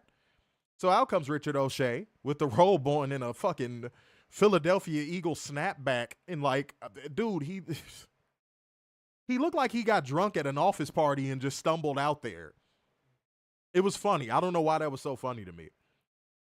But Prince Nana gets on the mic and says he has an offer that Richard O'Shea might want to consider. He had a talk with Tony Khan, and he agrees that the fans deserve a rematch. All Richard O'Shea has to do is accept it. And Tony Khan also said the match could be an AEW World Championship #1 contenders match. Finally. Finally, we get this. Stakes are so important. This is something that y'all kind of trolled me a little bit because I said stakes a lot, and y'all was putting stakes in the comment section. I was like, low-hanging fruit. But he neither here nor there. But that is why I was explaining to y'all stakes are so fucking important. Because now this match just went up a notch. So not only did you just advance the story, you've added stakes. Now there's something that when people sit down and watch this match, they know they're not just watching an exhibition between two great wrestlers. Not that there's anything wrong with that, because that was the entire year one of AEW. But I love that shit, man. They give you something to actually look forward to. But Richard O'Shea is frustrated, but gives credit where it's due. And he says all he has to do is whoop Swerve's ass one more time, and his ticket to being a world champion is punch. He does the fucking and accepts the match, but not tonight. He wants to have the match at Revolution. Yes. And then Nana pulls Swerve to the side and basically says, hey, man, if you don't get my robe back, I don't know if I can keep representing you, homie, because this is my pride. This is my legacy, Chief. Yeah? So, again, storyline advancement and incentive and high stakes. Stakes are high. God damn it, dude. This is the type of segment where I do have to look at the industry standard and go, is it this hard? Right. Like, is it hard? They accomplished 3 things in this segment. 3. Set up the match, advance the story, and put stakes on it. Mm-hmm. Is it hard? This match should go on second to last. This should be the semi-main event. Period. Dude, WWE makes this shit look difficult. Storyline entity. And they're the storytelling entity. Dude. I'm trying not to rant, but I'm going to go back to what I always say. I don't know how a WWE fan could watch a segment like that, right? And not go, why am I watching that other shit? Like, if I was still just a fan, first of all, if I was still just a fan, you wouldn't catch WWE on my television at all. Mm-mm. But, let's say I was still watching it. I was kind of iffy on AEW. And I saw this segment. I'd be like, why am I still watching fucking WWE? They don't even do the one thing that they claim to be an entity of properly. Come on, man. And by the way, Werner said this, but I'm going to go ahead and borrow this one for a second. And with WWE, it's no give and take. It's just what? Their way or the highway. Yeah, it's just take. Yeah. It's just take. That's another reason why I wouldn't watch it if I was still just a fan. Mm-hmm. They just take. And greed is going to be their fucking downfall. Cobra said, WWE is just like the WNBA, doing little and demanding more. Okay, so that's a hot topic that I again, if we do an STS stream in the future for any reason at all, that is a hot topic that definitely I would discuss because, I don't even want to get into that. I don't even want to get into that just on a regular stream. Today, AEW doesn't do storytelling. We don't do that here. Yeah, no, they try to pretend like they don't do it. Me and Werner said back when that first sparked up that that's one of the most disingenuous arguments that drones put out there, is that AEW doesn't do storytelling. That is one of the most disingenuous arguments that they put out there. Mm-hmm. Said you give them your money and they take your intelligence and your money. And your money. No, bro, WWE doesn't get it. Does that make sense? WWE doesn't get it.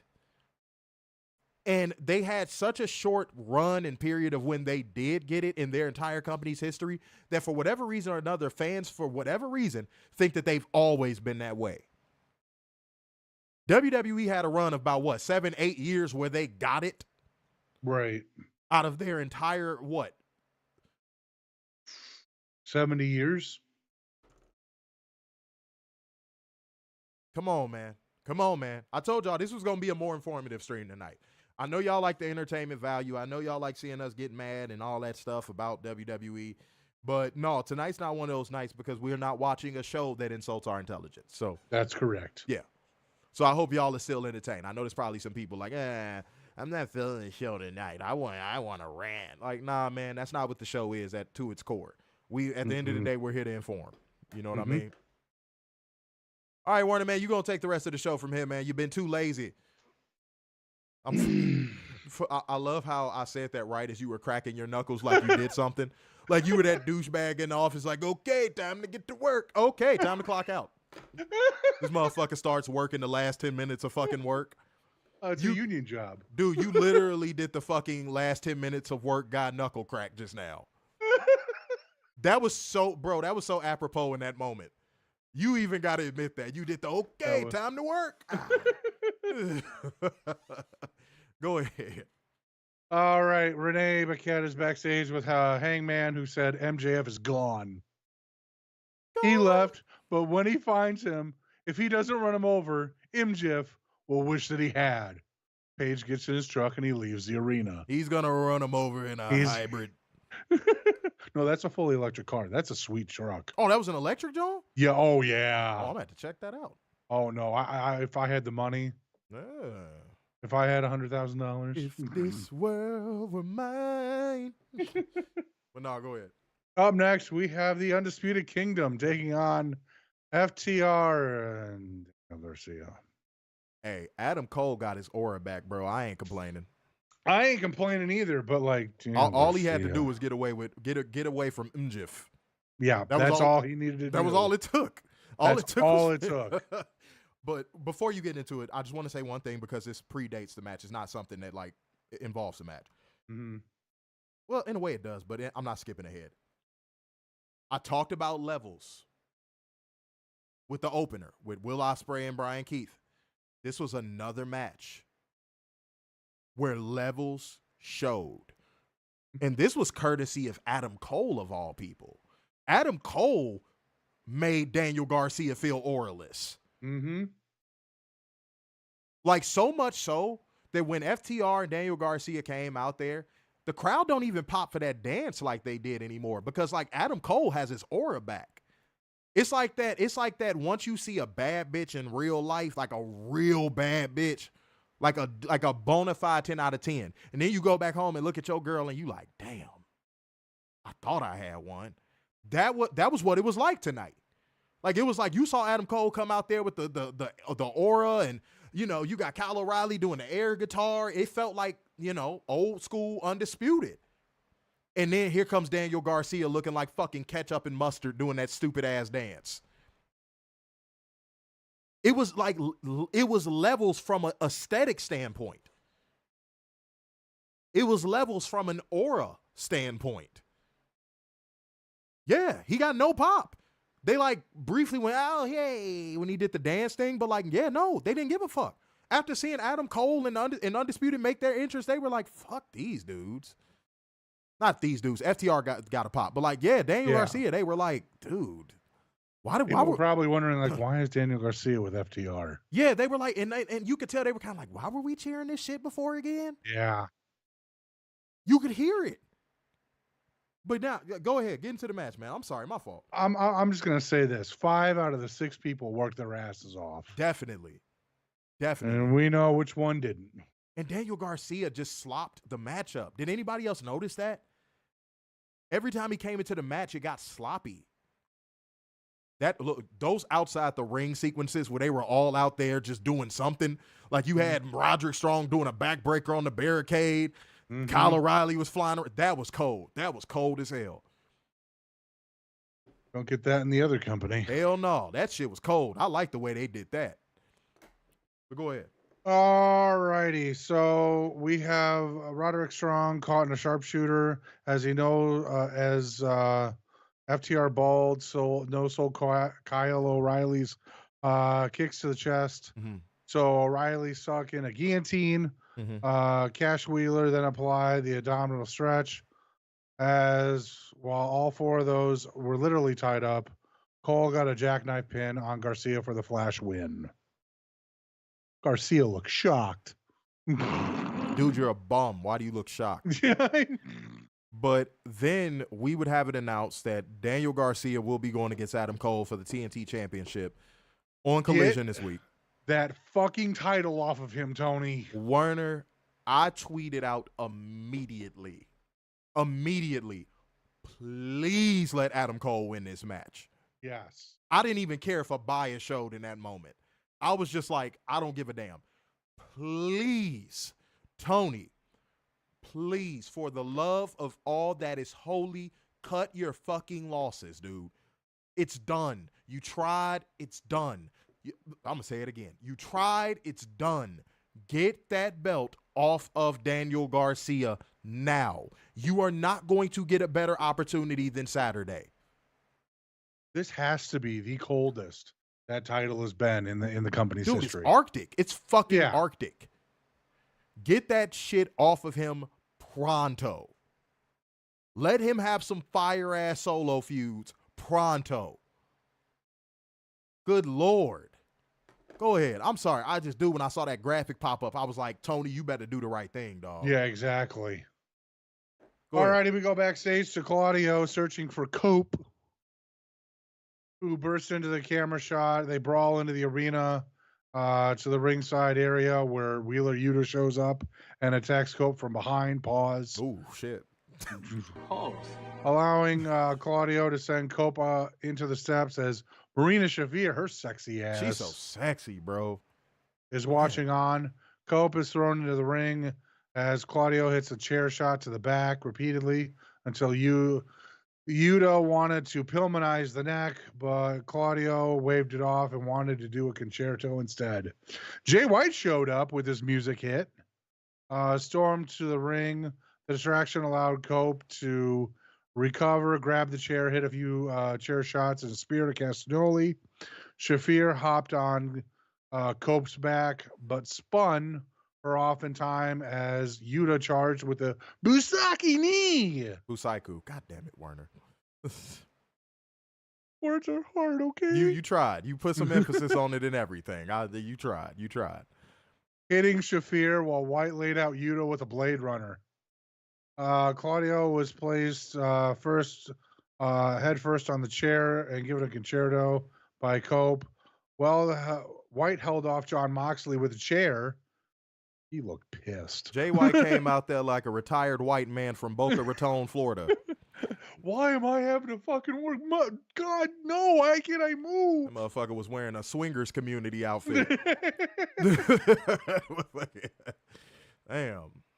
As he was helpless, watching over the barricade, Cope set up Shafir for a concerto. But that was, and before he was about to do it, Willow Nightingale's music audibly hit. popped. I was like, yes. I audibly popped. I was like, yes. Didn't I just tell y'all this shit? Mm-hmm. Didn't I just tell y'all all the people that were going? I was like, they getting there. I said, just wait. Mm-hmm. I told y'all this. Okay, all right, y'all don't be listening to me. I told y'all. She's so fucking adorable though. She is. Came out with a little skirt. Mm-hmm. I was like, look at you. She's gonna be murderous. Yes, she is. Yes, she is. That's right. And I love you can see Adam Copeland mouth to her, feel good. Yeah, I know. That was funny. I thought that was really funny. That was a nice touch too. That was a vet thing to do in that moment. Like he knew the camera was on him. Levels, absolutely. He knew the camera was on him. Mm-hmm. Like that was just, I love that. I love that. That's why you pay people like Adam Copeland the big bucks. Right. So Willow walks to the ring and takes out Shafir with the concerto. Moxley was left horrified. He looked so scared. That's right. As scared as a person from Cincinnati can look, yes. Yes. Yes. As Cope and Nightingale stand tall, we go to break. Again, y'all still faking the funk on like this hatred for the Death Riders angle. Mm-hmm. Y'all still faking the funk. I don't care what nobody says. Like, I don't care. Eric said Willow turned into She-Hulk. That's funny. Go ahead. Back from break, we have Harley Cameron taking on Deonna Purrazzo.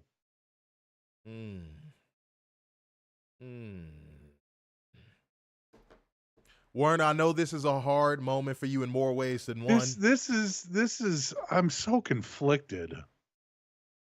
For the first time ever, we have a man whose penises have split apart like a Frankfurter in Detroit.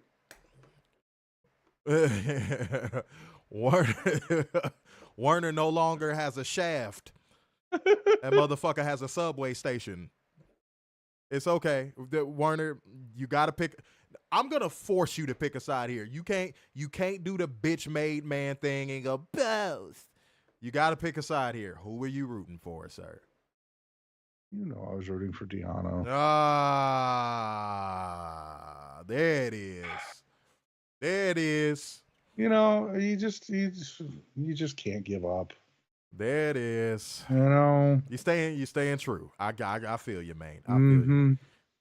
Harley, beloved. I don't got no other words, but keep doing what you're doing.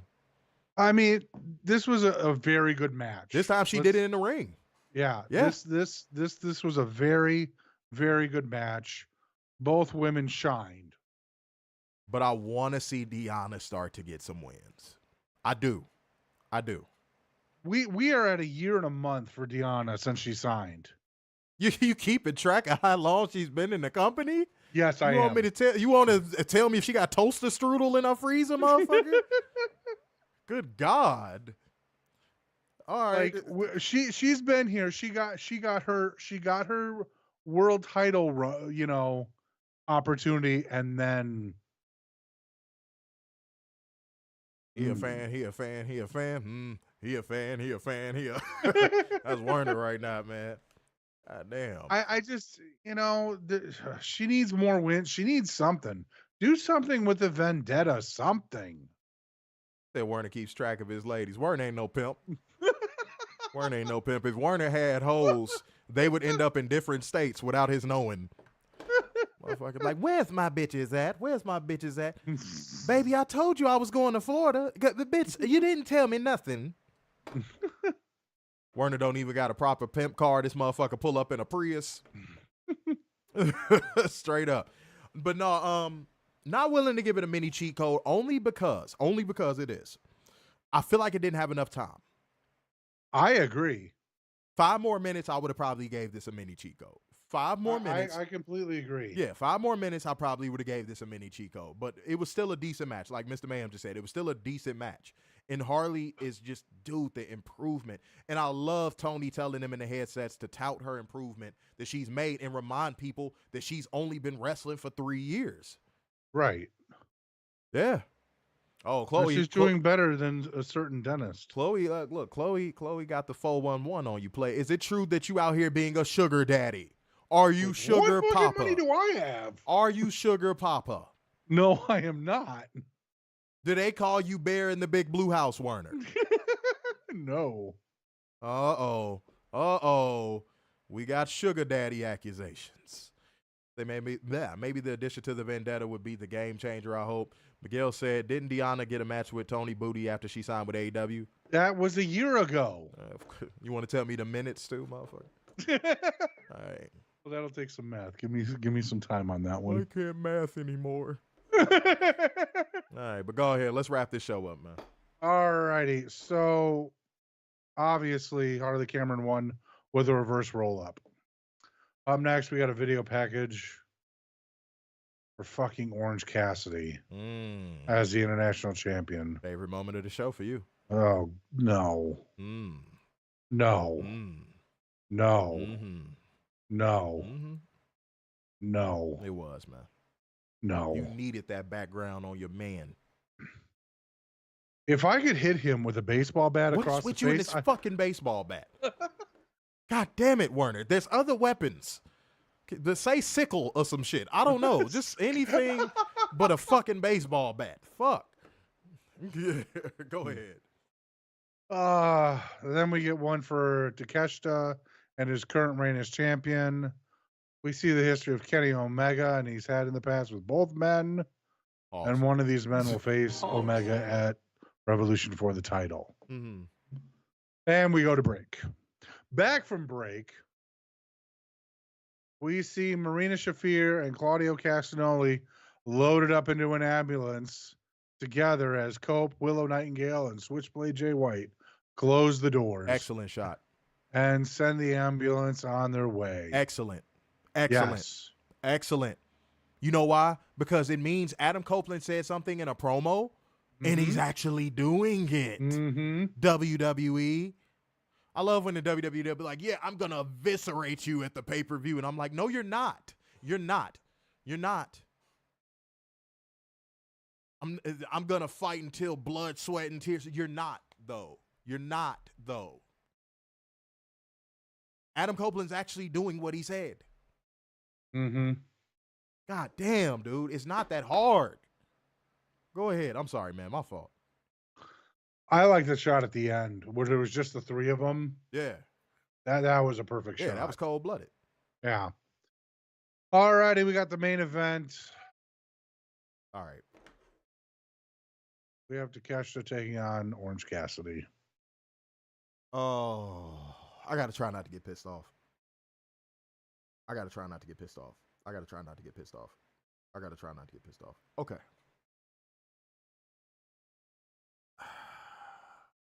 Twat. Okay. I don't know how familiar everybody is with video games in our Truth Seeker comment section, but I remember, I think it was WWE 14, whichever one had the Rock on the front.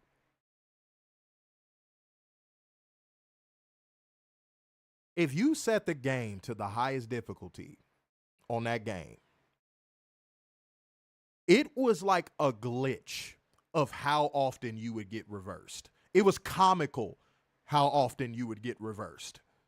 Mm-hmm. Like everything, like even if you were just going for an Irish whip, reversed. Like it was an unbeatable difficulty. Like for every 100 matches you play, you might win 2. It was bad. It was comically bad.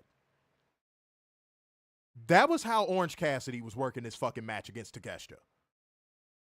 He was countering everything.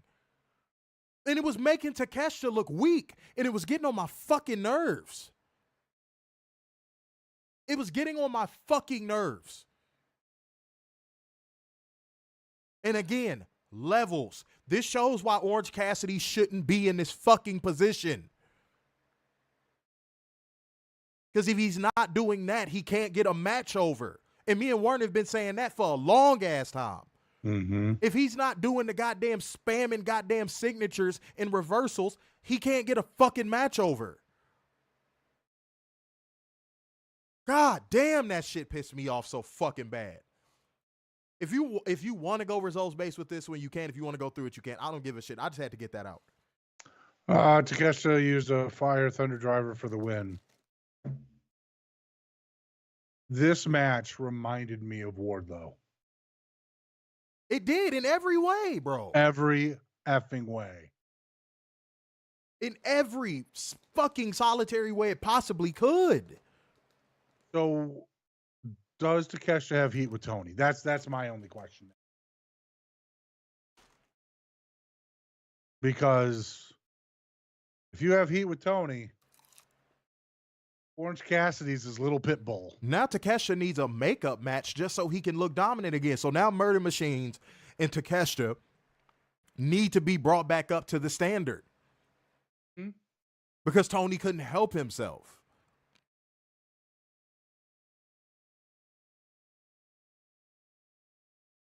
Yeah, the roll-up spot where he like flipped into the roll-up, I was like, what are we doing? Dude, I was like, what are we doing? Not only that, like from a gimmick standpoint, this match should have not have been as long as it was. No. This should have been a squash at best. 10 minutes max. Yeah. I would have had this in the middle of the show. Right. I don't know why this was the main event. I would have had this kick off the second hour. Mm-hmm. Oh, God damn it. Yeah, I would have definitely done the Claudio and Cope stuff at the end. Because it delivered. Right. And could you imagine if the show went off the air with the 3 of them just sitting in the ambulance bay? Yeah, that would have been the best final shot for the show.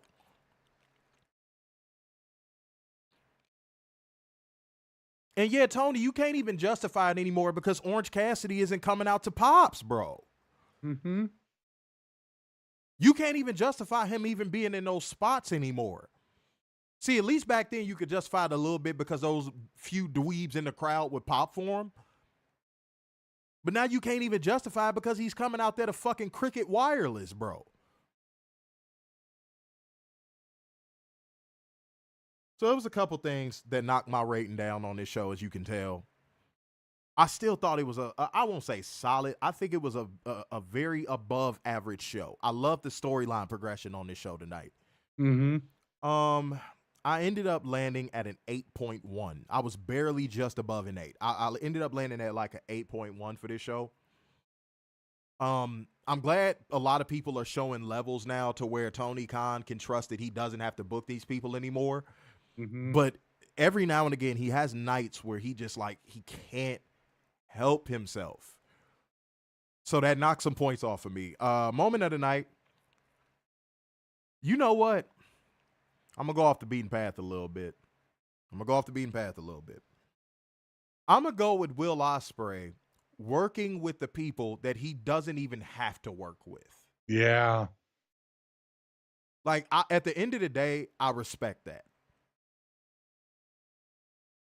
Him trying to elevate the people they can't even lace his boots. I respect the hell out of that. So I'm gonna give moment of the night to Will Ospreay because he's trying to see the business be better off than, when he found it. So you can't knock him for that. We know Cena didn't do that shit. Mm-hmm. Go ahead.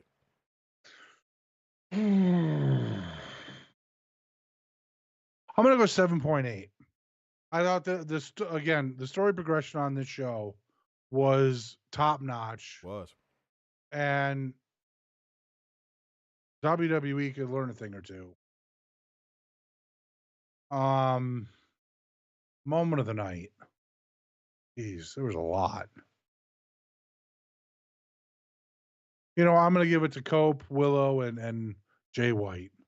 Because that was just a sick shot. That was a nice shot for That sure. that was a sick shot.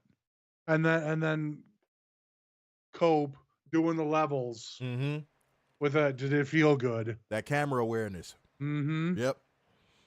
Sometimes you can't teach that either. No, you can't. Some people just got a feel for it. Some people just got a feel for it. Xavier Jones said 8.4 out of 10. He also said moment of the night Death Rider segment. Matthew said 7.7 Switchblade on Yuta. Mr. Bam says 7. Wow. 7. Wow. Moment of the night Adam Copeland giving a concerto to Claudio. Yeah, he hit him right on the bald. Yep. Modun said 7.5. Orange Cassidy and Garcia brought it down. Moment of the night Billy, Mercedes, and Momo segment. Momo. Miguel said 8.2 moment of the night. Willow's concerto on Marina. Honestly, if I didn't respect Will Ospreay for what he did at the beginning of this show so much, I would have probably given that moment of the night. Yeah. Because the pop she got when she came out there, I love that. I love that. Modun said 49 minutes and 56 seconds of wrestling on SmackDown. 35 minutes and 35 seconds on Raw. Jesus. Well, we're only a 2.5 hour show now. Jesus. Moxie Mike said Ospreay made Brian Keith look like he can wrestle. Man, that's the crazy part about it. Mm-hmm. Said hour and 3 minutes and 54 seconds on Collision, 51 minutes, 40 seconds on Dynamite. Matthew Shell said we almost at 400 them things on the twits. Hit the like button over there. Yes, indeed. Pin Mike said the weakest Dynamite of 2025, but still a solid show. That's the crazy part. Yeah, it was one of the weaker shows of the year so far, and it still was solid. Cobra said 7.5 moment of the night, Ospreay and Kyle Fletcher brawl. Ron said 7.5 moment of the night, Death Riders are going down. Also, Pac, Orange Cassidy, Daniel Garcia, and Brian Keith up. Yeah, they just don't have a place in current AEW at the top of the card like Tony thinks they do. Not even at the middle of the card. He could have got away with these shenanigans in year one because he didn't have a lot of, no pun intended, elite talent yet. But in 2025, Tony, dude, you don't need Orange Cassidy, bro. You don't. You don't need Daniel Garcia. All right. So not one match was over 10 minutes on Raw. Well, yeah, shit. If it was 35 minutes, shit. Yeah. Matthew Shelton said they are curtain jerkers. At best. Clark Khan said 10, Harley getting the win. I assume you want to motorboat her, so you gave the show a 10. Okay. All right, y'all, clear the air.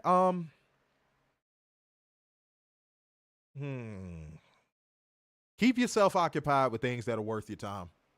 Yeah. I'm going to leave that open to interpretation because everybody's life's different. I don't want to break that down. I'm actually going to leave that open to interpretation, and that's why I want to clear the air on. That's a fantastic thought. Yeah, because I don't mind. It's the devil's playground. Yeah. Mm-hmm. Go ahead. Yeah, I got nothing after that. That just right there, just sucker. But that was a good one. I got nothing. Cool. All right, y'all. Well, shit, we rocked it out, man. What was we at on time? God damn it. Damn, just under 2 hours. All right, okay, cool. That's all right. It is what it is. All right, y'all, it's time to get the fuck up out of here. So therefore, going once, going twice, and so to the man with the braids in his hair. So, sign off yet again. It's the epitome of black excellence, the king of dimes, so just your boy, Mr. Starkside. The big and football worldwide, the Messiah of semi-cute sixes, and the internal pessimist, Big Dub. Peace out, y'all. See you Friday.